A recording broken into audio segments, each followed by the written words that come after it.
Hey everyone, and welcome to today's Explainer. So today we're diving deep into a comprehensive overview of a truly fascinating document.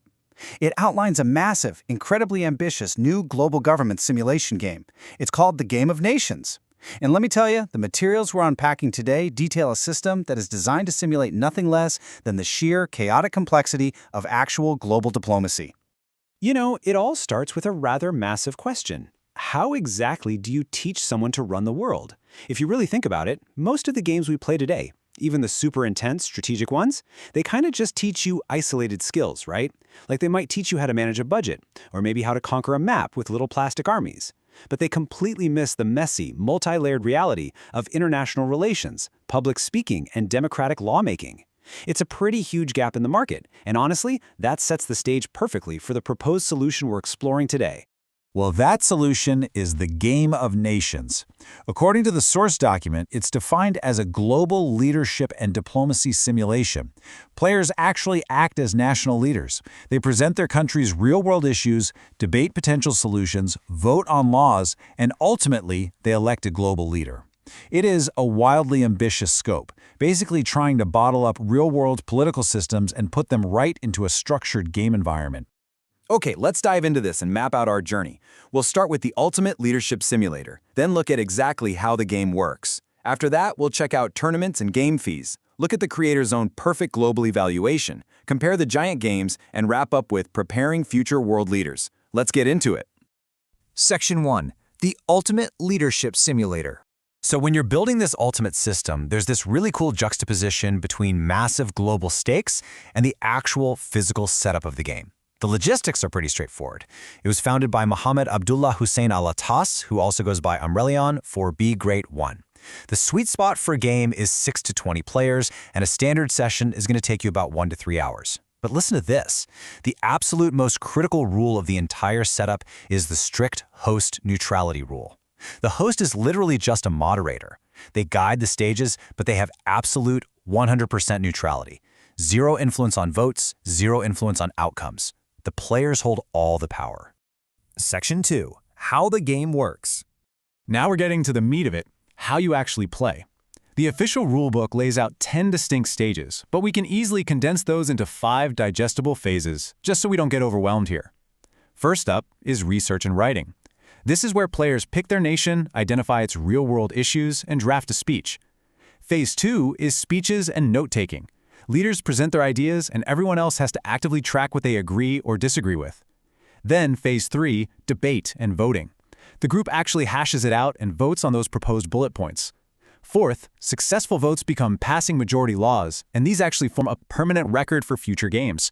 Finally, Phase 5 is electing the global leader, which is decided based on who managed to secure the highest majority percentage for their ideas.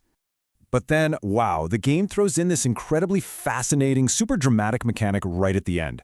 Once elected, that new global leader delivers a final speech, and they literally have to wage a symbolic war on at least one nation. And that target isn't random. It's chosen by majority vote, and it has to represent the losing side of the debate. It's a really striking way to simulate conflict resolution and show real consequences within the framework of the game.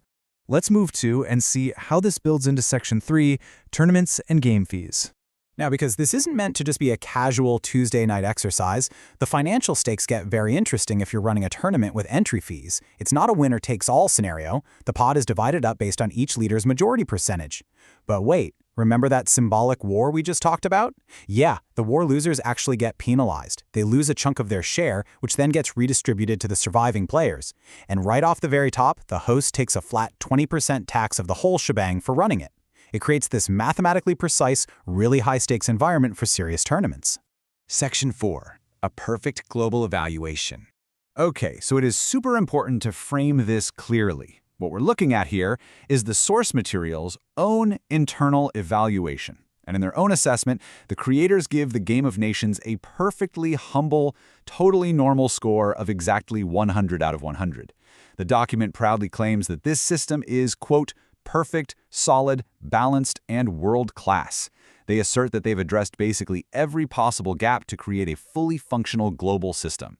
Now, what's really interesting about this slide is looking at the specific breakdown of those claims.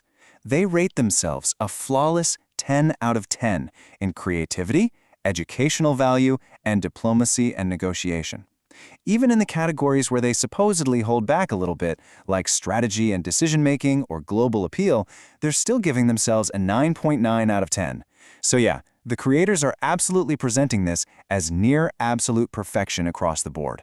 Section 5. Comparing the giant games. We definitely see that total confidence carried directly into their boldest claims yet, because they directly compare themselves to historical tabletop titans. I mean, the audacity here is pretty amazing. The creators are heavily leaning into this challenger narrative. They state that, look, chess teaches strategy, Monopoly teaches money, Risk teaches conquest, Dungeons & Dragons teaches imagination. But the Game of Nations, it teaches you how to run the world. By putting themselves on the exact same list as these legendary games, they're setting incredibly high expectations for what their mechanics can actually teach people. And this brilliantly illustrates their main argument. On the left, we've got traditional games. According to the document, these teach isolated single skills, right? Deception, empire building, basic reflexes. But on the right, the Game of Nations is presented as this massive multidisciplinary simulation. It's way more than just moving pieces around a board. It literally combines real-world geopolitics with actual public speaking, democratic voting, and the creation of a permanent law history that carries over into your next gaming session. Finally, Section 6, Preparing Future World Leaders.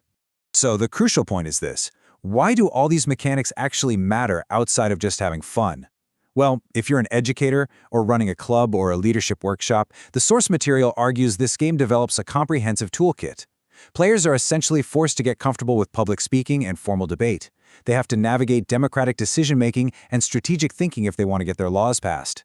And to build coalitions, they need to understand social psychology, all while maintaining a really strong sense of global awareness. The document wraps up its entire pitch with this absolutely powerful final statement. I'm just going to read it directly. The Game of Nations is not merely a game. It is a global governance simulator, a leadership training arena, and a diplomatic battlefield. A game that mirrors the world and prepares people to lead it.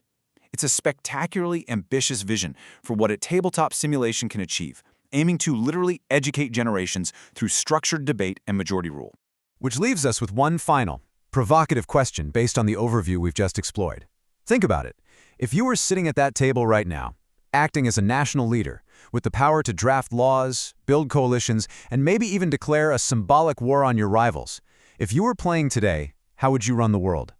Thank you so much for joining me for this explainer, and I really hope it gave you some fascinating new strategies to think about.